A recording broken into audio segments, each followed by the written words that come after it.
Yes. Good morning, beautiful people of internet, and welcome once more to our Super Sunday Supplement special. Joined, not as always, but we do have the lovely Helen Chorley, got Ruznek, and last but certainly not least, Mr. Adam Lawrence. And we are here on location in what can only be described as the rainiest day ever in Malta. It's terrible here. So we completely sympathise with everyone back in the UK. With solidarity for the cause, blah blah blah.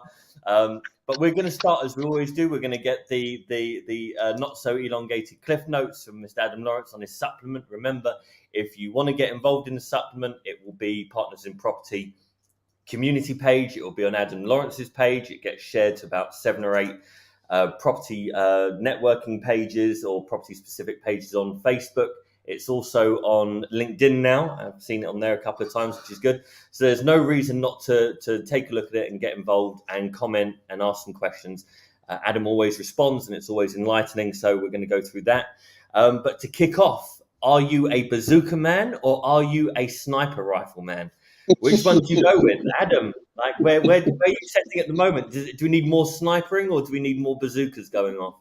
Jay, I'm going to call you out here. I've just Googled the weather in Valletta. Precipitation, 1% probability, high of 32, low of 22. So if we were talking Fahrenheit, that's about equivalent to where we are right now in the UK. But horrific day. I mean, if it helps, I'm sweating. So that's some form of precipitation. It's definitely more than 1%. So I call it back on you, sir. Expertly segued. Well done. So I think the point, or one of the points I was trying to make this morning was, I think Boris probably be delighted that he's having a whole new genre of economics named after him. But really, the bazooka thing is a very deliberate, a deliberate word, because it really describes just how aggressive and potentially damage-causing some of these recent moves are. I mean, I'm all in favour of moving away from some of the pretty stuffy old ideology of the Conservative Party around certain things that don't get things done. So if I gave you an example of that over the last 6, 7, 8 years, I'd probably say the sugar tax. So the sugar tax found a way to try and elicit the right behaviour from companies, and actually ultimately led to companies growing their revenues rather than shrinking them. So it just did everybody a favour. There's a very classic, you guys might be aware of the Pepsi challenge back in the 80s, and Coke changing their formula because they overreacted to what was being done. And that was kind of played out again in the sugar tax. Everybody goes, oh no, people won't buy it if we don't ram a load of sugar in it. And actually they do. And actually they prefer it because we don't need, there's a lot of talk around sweeteners, especially things like aspartame, and how they're 500 times sweeter than sugar, and they're generally a lot worse for you potentially. So moderating some of that requirement for sweetness actually hasn't hurt the soft drinks industry at all.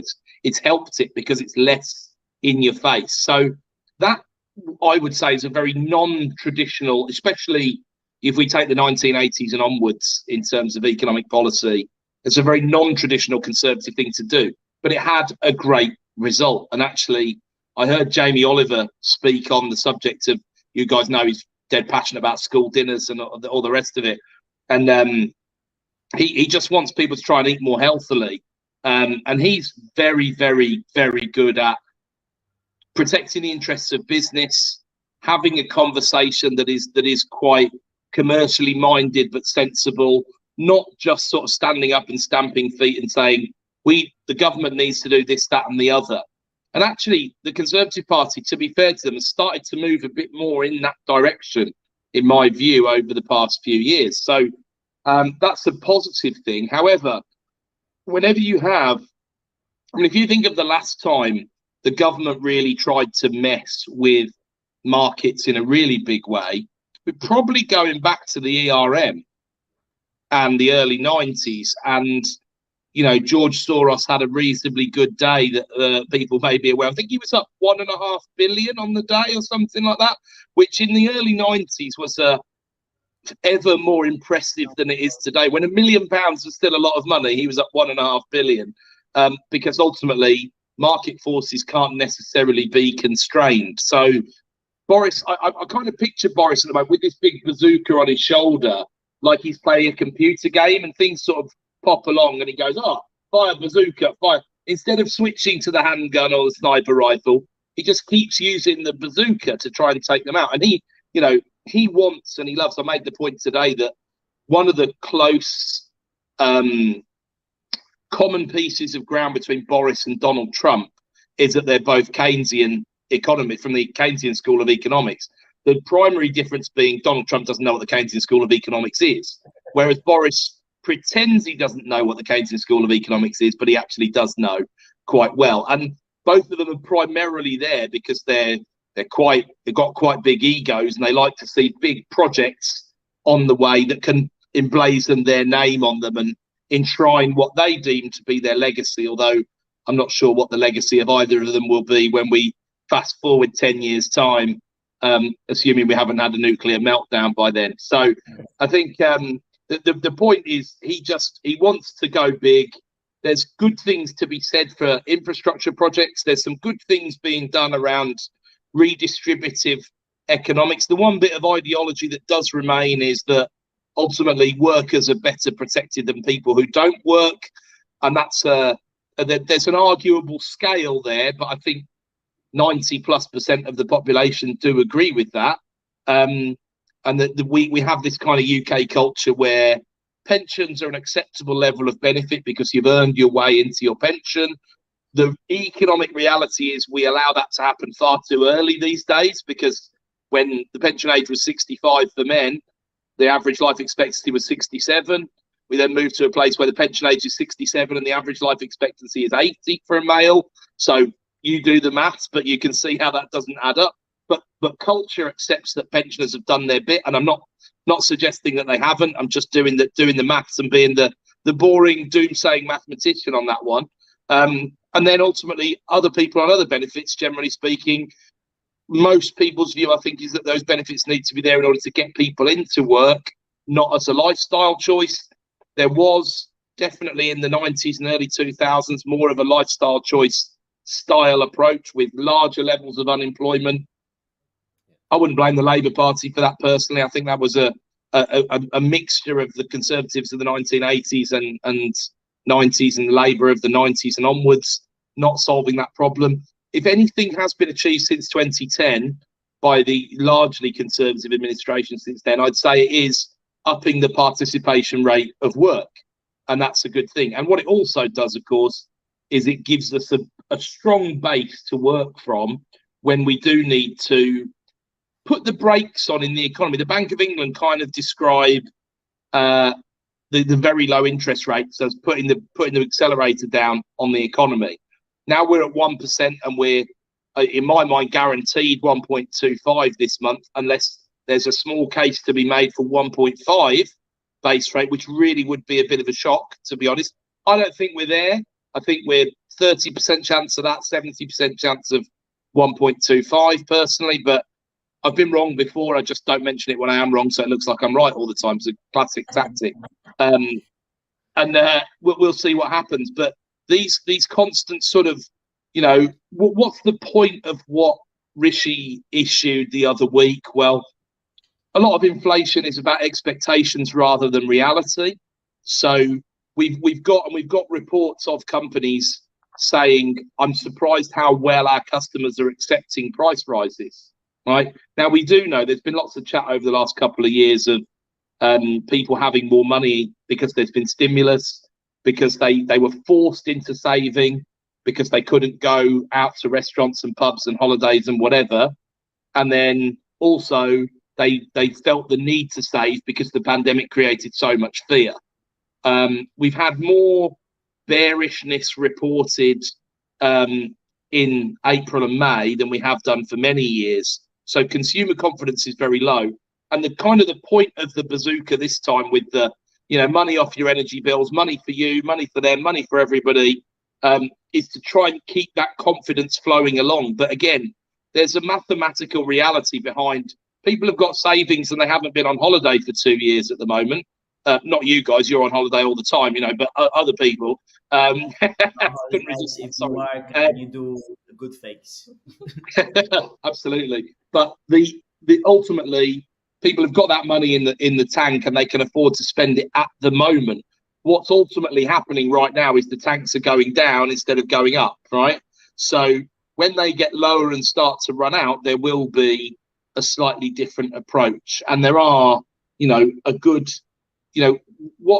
ultimately, if you're caught in the bottom 20% of household income earners, you're either solely dependent on the benefit system or you're somewhat dependent on the benefit system. You're in what they would class to be the working poor, ultimately. The next fillip for that sort of group of society is next April when minimum wage goes up again. That's 11 months away, effectively 10 months away, isn't it? That's a long time to survive. And I mentioned today, I hate to start talking about it when the weather's so beautiful, except obviously it's not at the moment in the UK. But if it's a bad winter this year, it's going to be a terrible, terrible thing economically and for human life, ultimately, in the United Kingdom. So that's the one to cheer everyone up for the day. Sunny disposition as always. Well done, me. Anybody want to change the subject at all, or? Well, going back to the no, I waited a little while for it, but going back to the statement on the sugar tax, it was kind of along with the plastic bag ban. It was a couple of policies that were sent out that seemed more like social engineering kind of policies more than economic policies. But as you rightly say, what came out of that was actually people are still paying the 5p for the plastic bags. Not everyone. It's actually 15. It's 15, and some people you get the bags for life, and they're really not. They're not bags for the journey home, let alone a bag for life. So there's an economy in that as well. There's kind of, but especially with like the sugar tax. I mean, the Coke Zero I find is more sweet than the Coke, the original Coke. So I stay away from it because actually it's a little bit too much. And you see a lot of this stuff, the kind of the replacements that they put into these things are probably more or less worse than the fructose or the sucrose that you're going to be getting from the original versions. Yeah. Can you think of any other kind of social engineering policies that have come out in the next 10 years that kind of have had opposite effects to the economy? Well, this is why the nudge unit exists, right, in Whitehall. So you're very right to say this is like behavioural science rather than economics in a void, ultimately. And I mean, if you look at the nudge efforts on the pandemic itself, I remember you would drive down the road and there would be signs that would flap. I'm quite sort of, I don't know whether it's a disconnect in my brain or what it is, but I was driving past looking outside of my body in a way, thinking, blimey, this constant messaging is very, very aggressive indeed. Stay home. It didn't pull any punches in terms of what it was saying, And so the nudge unit went from nudge to full on rugby tackles and clotheslines when it came to the pandemic on the radio, by the side of the road, all the local authority. You still see all the signs now, practice social distancing, do this, that, and the other. I mean, of course, your brain is really, or certainly mine has now, pretty much trained itself to ignore all of that, and probably not necessarily ignored, but treated it with the severity that I thought it deserved rather than the severity that was being thrown down my throat. Now, I would expect myself to be a slightly more discerning operator than some of the general public, and also early 40s, not as relevant as if I was in late 70s, for example, as obviously a significant proportion of the population were, and got very scared by all that. So that would be the biggest.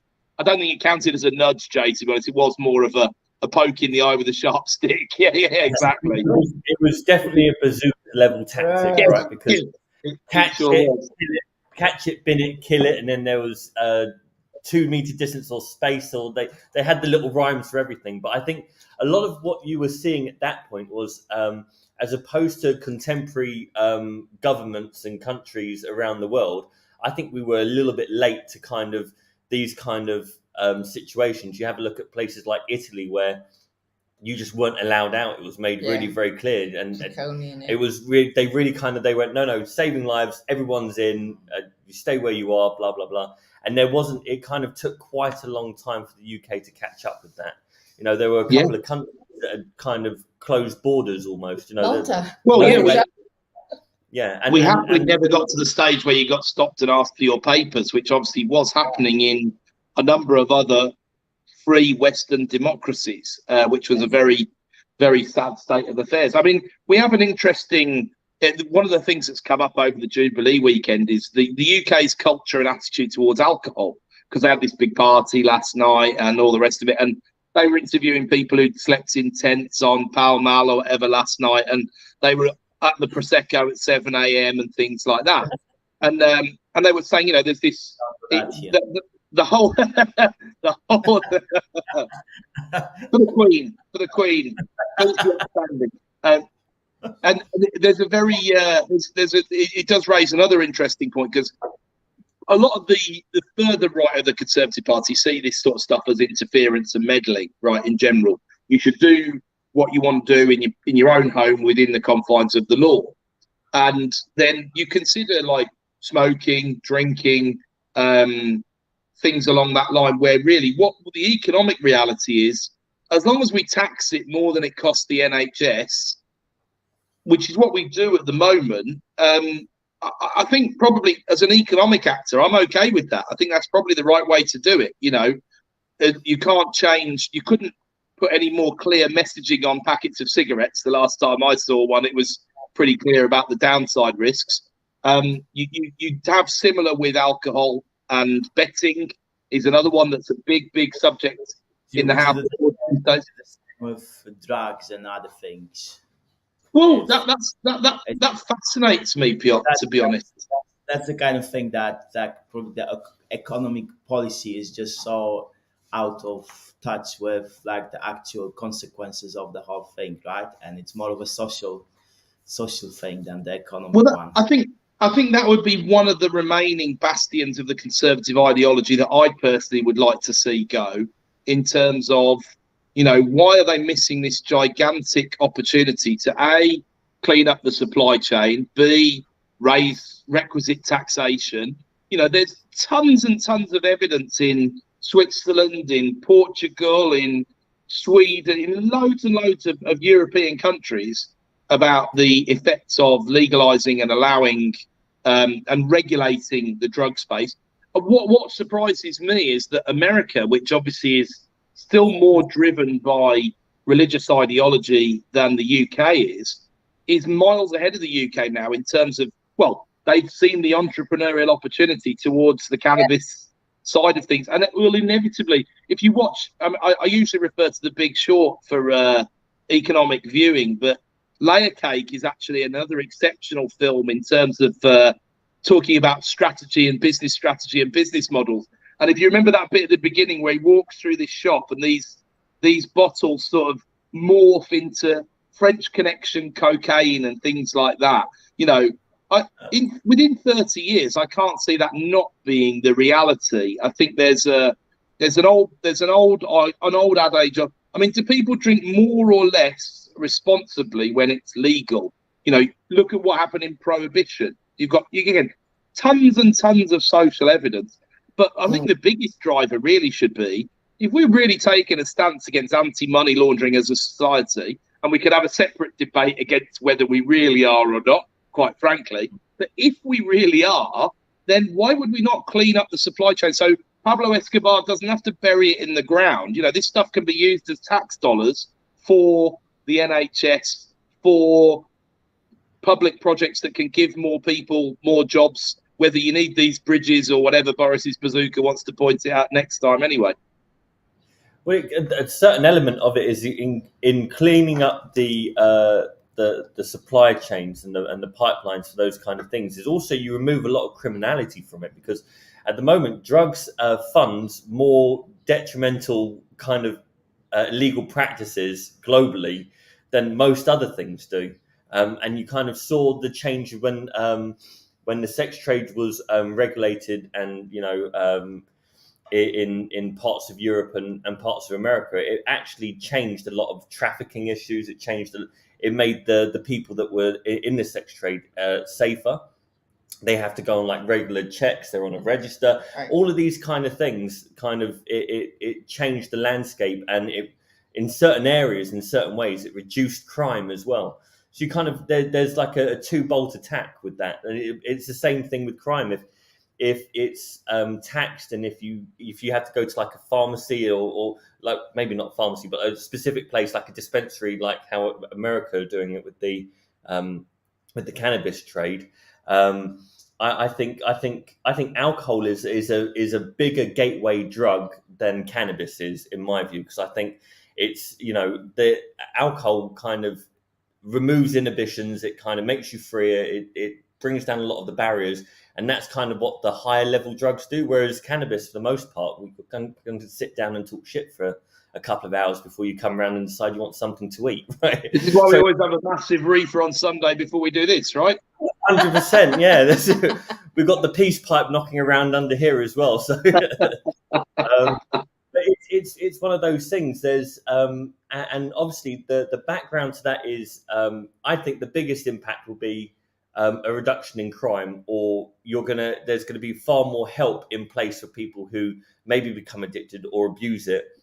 But most people won't. Most people will treat it as a mood enhancer, or they're going to treat it as something to deal with maybe a mental issue. And, because there's a lot of kind of psychotropic drugs that, if a microdose, depends on where you read and where you get the information from, actually help with certain forms of psychosis.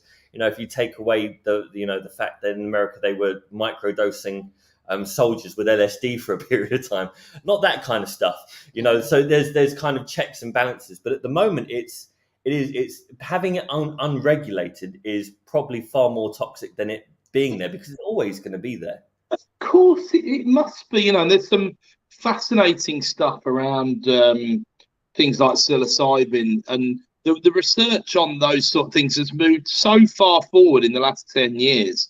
There's tons and tons of material out there on the internet with the likes of, Peterson, unsurprisingly, has got more than a working knowledge of this stuff. Sam Harris, heavyweight thinkers, people I would describe as philosophers of our time, and they are so far ahead on this sort of thing. And look, of course, society takes time to catch up, but really, we're still in a place where we're scared of our shadow when it comes to recreational drugs, and we're pretending people don't use them as much as they are. And I just think, well, what's the point of that? It's just ridiculous, But then this is why I'm not a politician. Reason number 73 why I'm not a politician, right? Well, it's kind of like you go back to, was it Reagan who was it Nancy who started like the war on drugs, that whole campaign, like in America.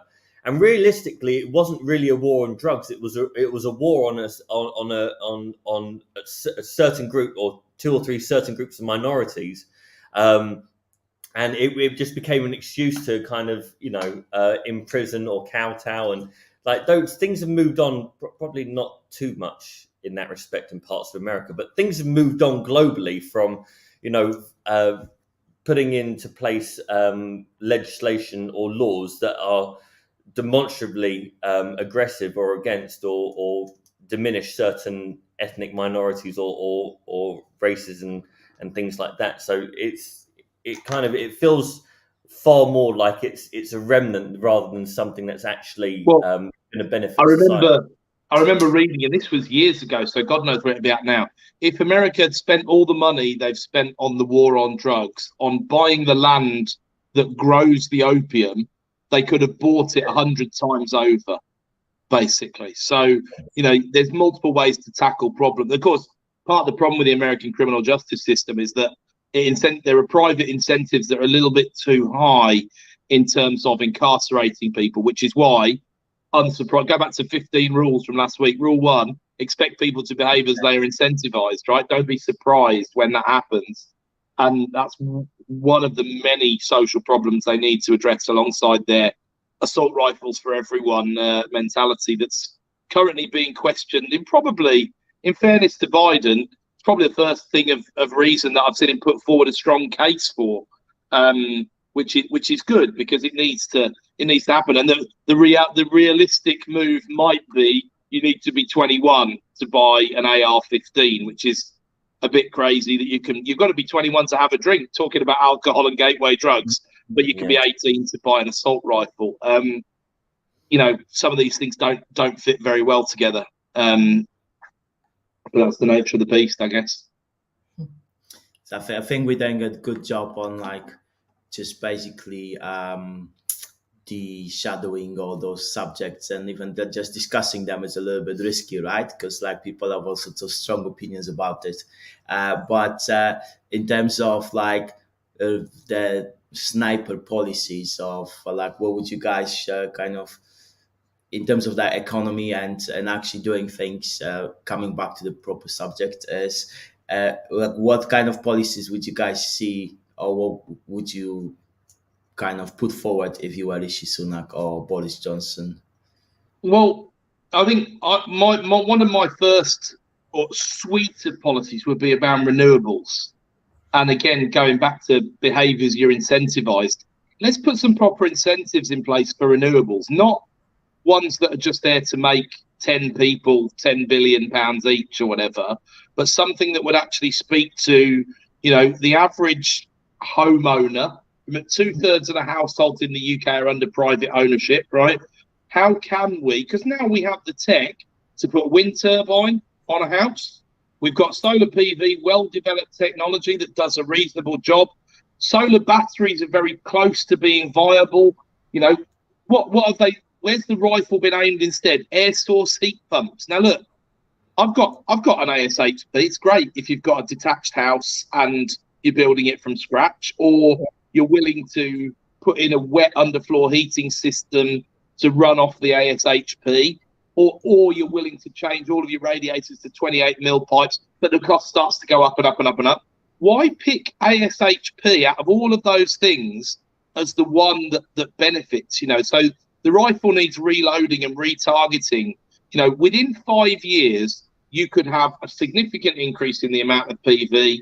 You can have a significant amount of increase in the number of homes that are self-generated and self-powered.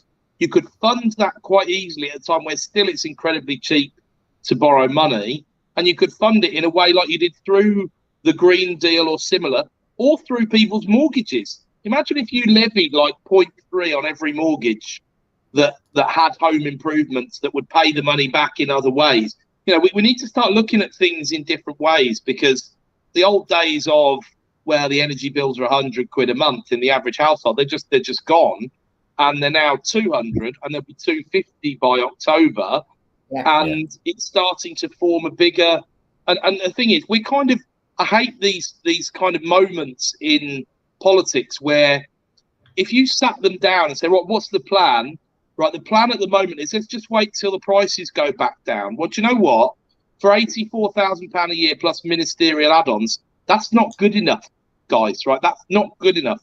What you need is a proper plan around sustainability. And if you're serious about, what can be done, you could start a national home insulation campaign with some kind of contribution from the homeowners, and that, it doesn't have to be, right, everyone's got to find £10,000 up front to make that work. We're going into a tough economic time.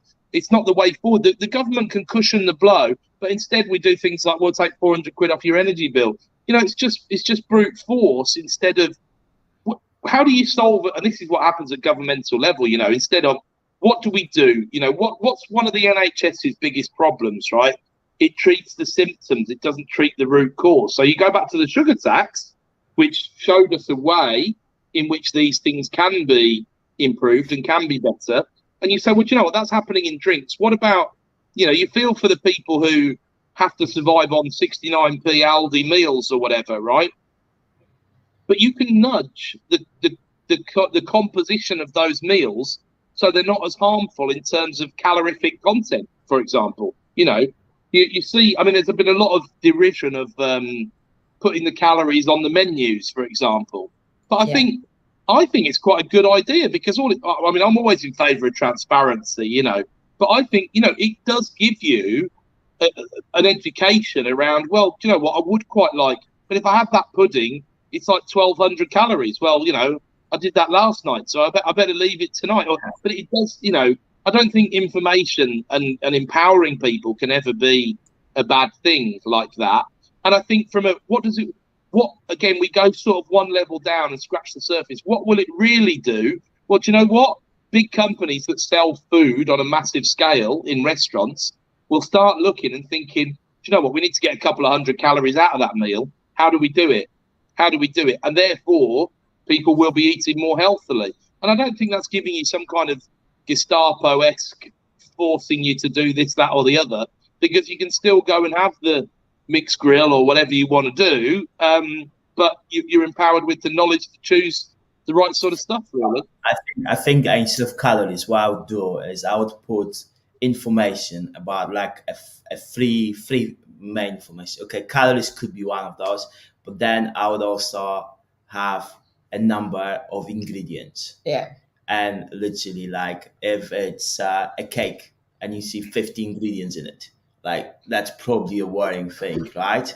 And what the numbers actually mean. And then if you have a mixed grill and then you have 5 ingredients and that includes like whatever spices and everything else that's in it, that's the kind of probably that could be one of the ways of judging whether the food is good for you or not just the calories, because you can have like 50 calories from a massively chemical poison, high or fructose you can have corn syrup, 200 calories from like a really good quality, nice piece of chicken. Yeah, sure. Exactly. So it's like I would do that. And also another thing that I would do is, I don't know, like a score for, I don't know, amount of vitamins and minerals or something that this thing can provide you that are Well, I think calories are a bad. We did a we did a talk, Will Mallard, UK Property World podcast, and it was a conversation that we had where I said like ROI isn't always the best indicator for whether a deal is a good deal or a bad deal. Sure. Right. And calorie isn't a good indicator of whether a meal is healthy or not.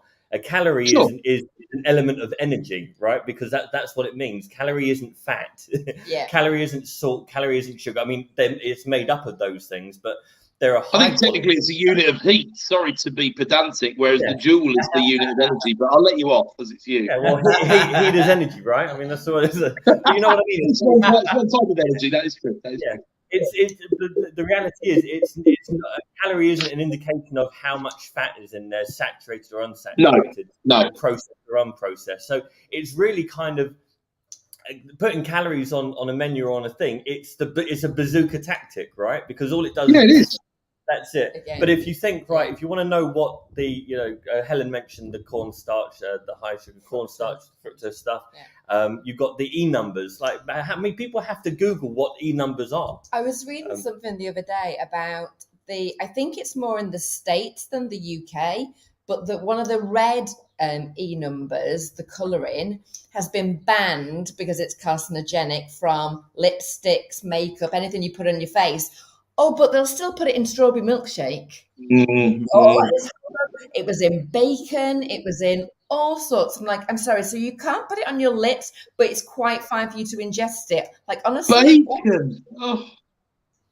No, but what else are they going to come after us with? Why would you put that next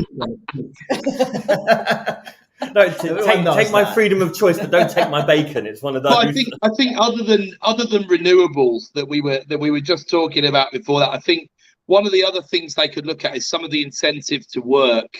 I mean, they have trimmed that a little bit in terms of how much you lose by. I think people are not good, especially at governmental level, at putting themselves in the shoes of.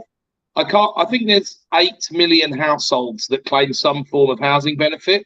I think that's right. It might even be more than that. So that's 8 of 30 in the country. Yeah. 4 out of 15. What is it? It's about, 28, 30%, something like that.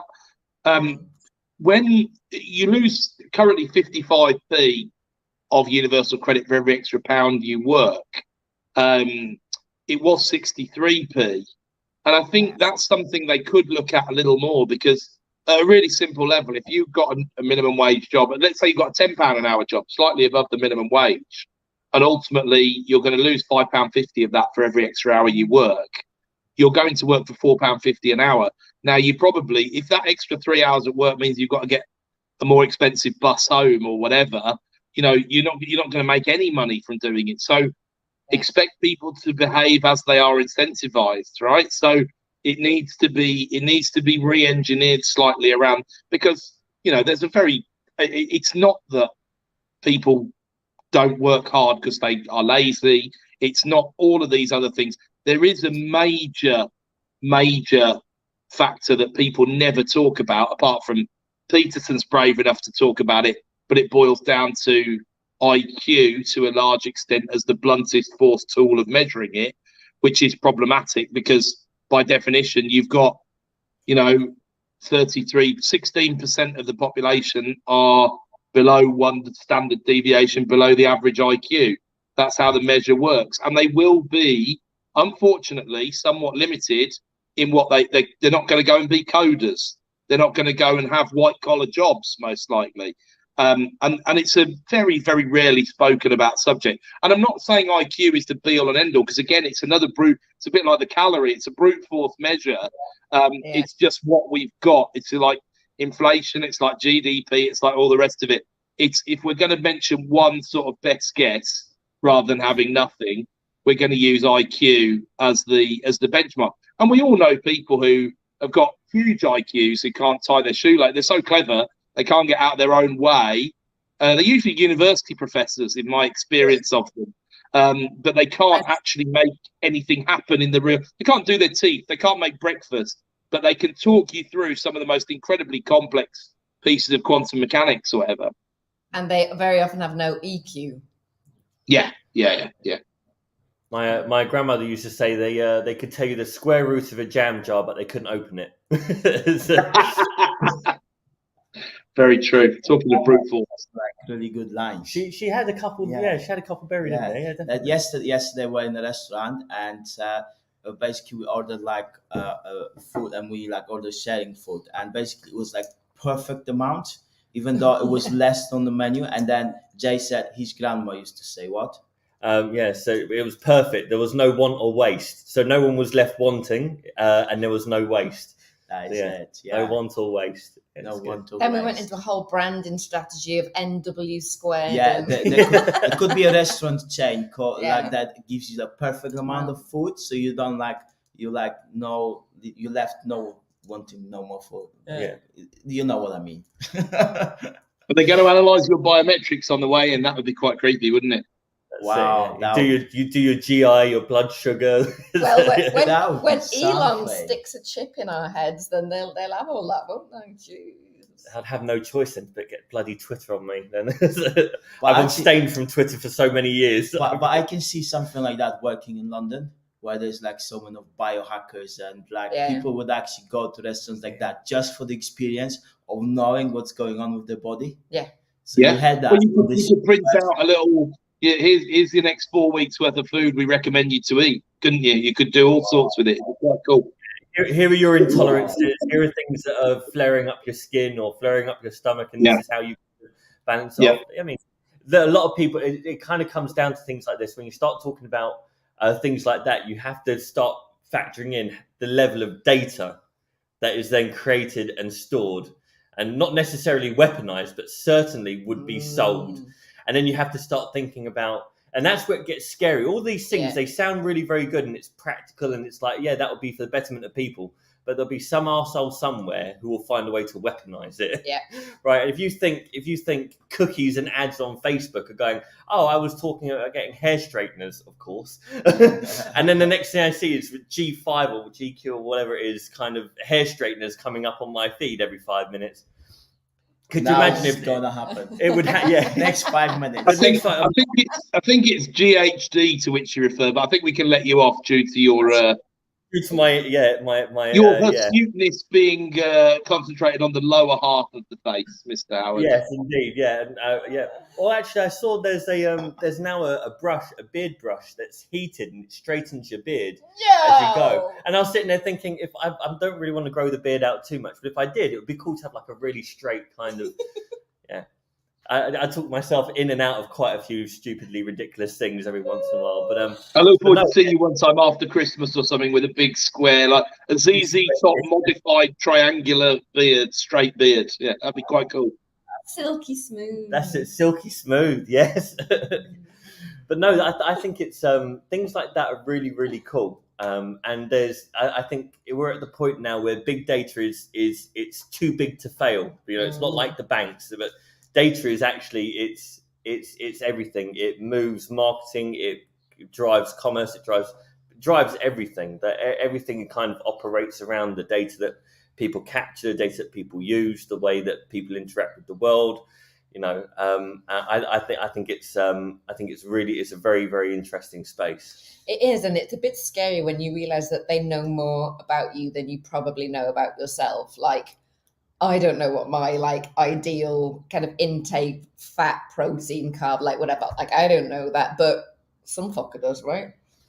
And even when on the photos this morning, I kind of like it because it pops up and you're like, oh my God, I was doing that 6 years ago, and I send it to the person in the picture, but you're like, it knows what I've done every day.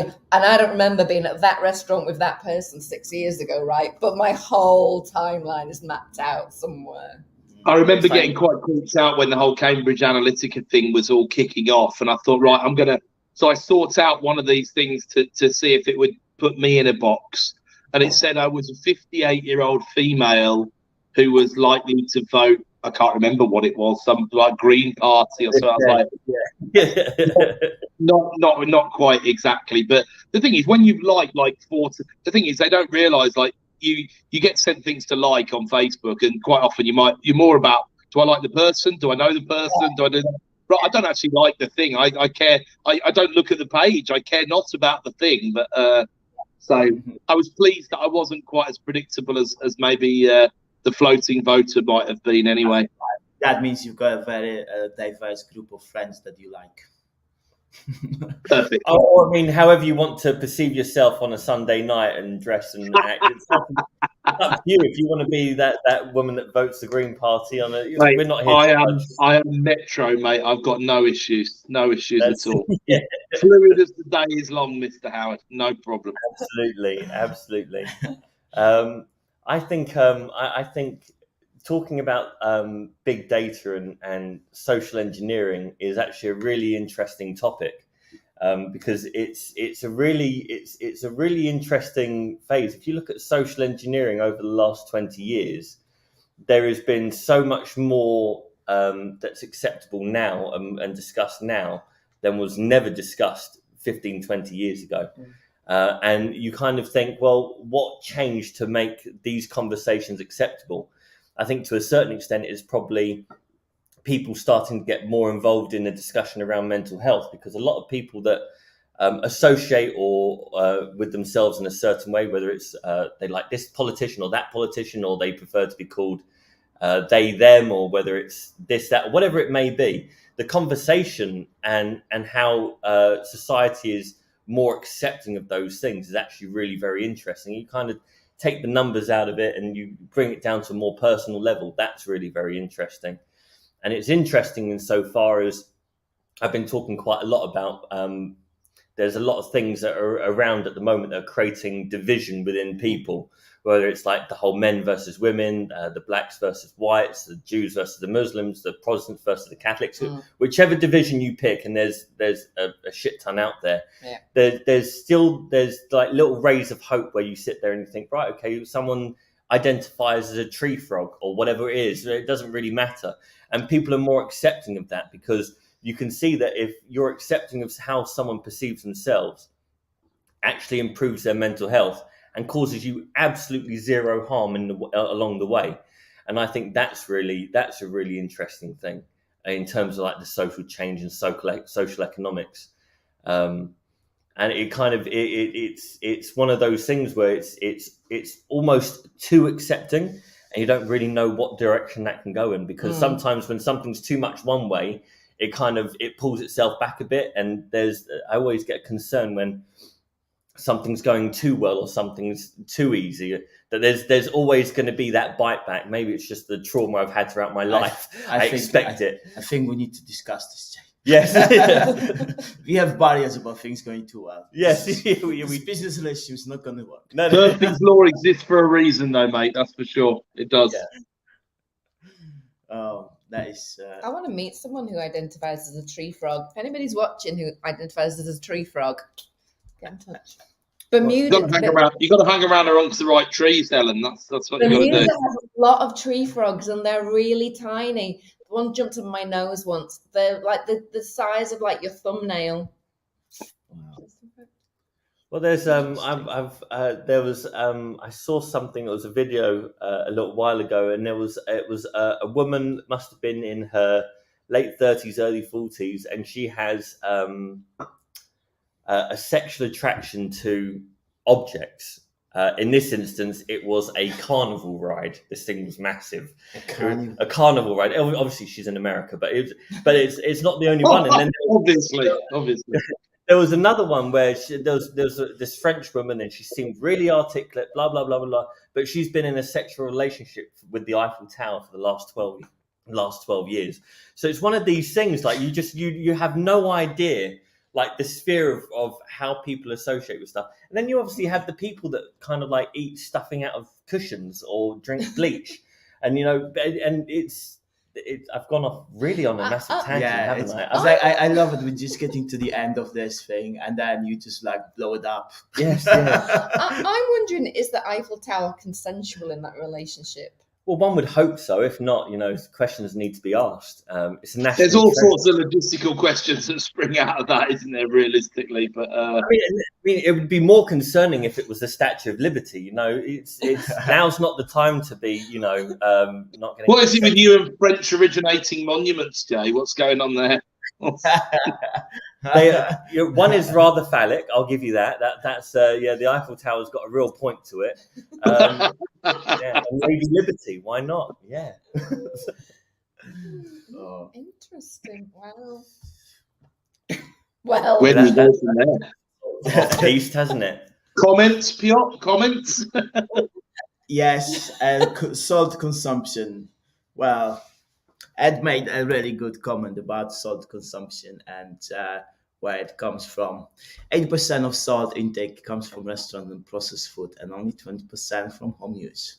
30 years ago, it was 30%. Look at that. Okay.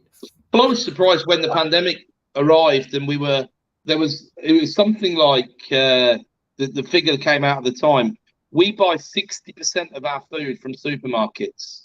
Now that's an incredibly low. It struck me as an incredibly low number, because I thought, so 40% of all food that's eaten in the UK is coming from either, non-supermarket forms, so restaurants, takeaways. Of course, it could be wholesale markets and other shops like that, but I'm assuming that supermarkets counted, Tesco, Metro, and any local little retailers and things like that. And I just thought, wow, that's why it made such a difference in the pandemic, because that's why the supermarket volume went through the roof. Yeah. Somebody must have a negative number then, because mine is about 99.8. I don't cook. They've seen my fridge now. They can back that up. First hand evidence now. And then talking about coming back to the incentivization and prohibitional things.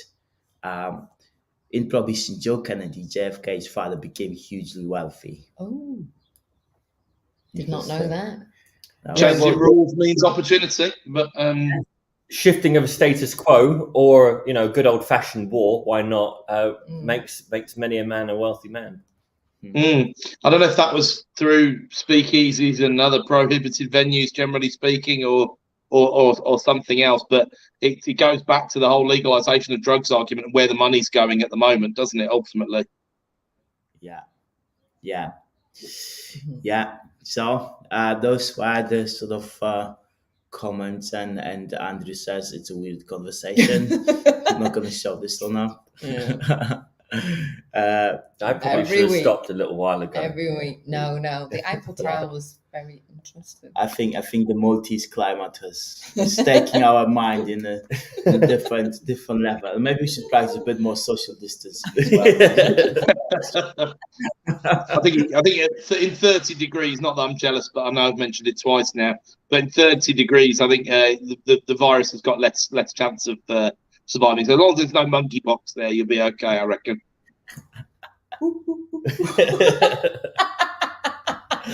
Oh no, it's been a great chat, and I guess next week is not going to be from Malta.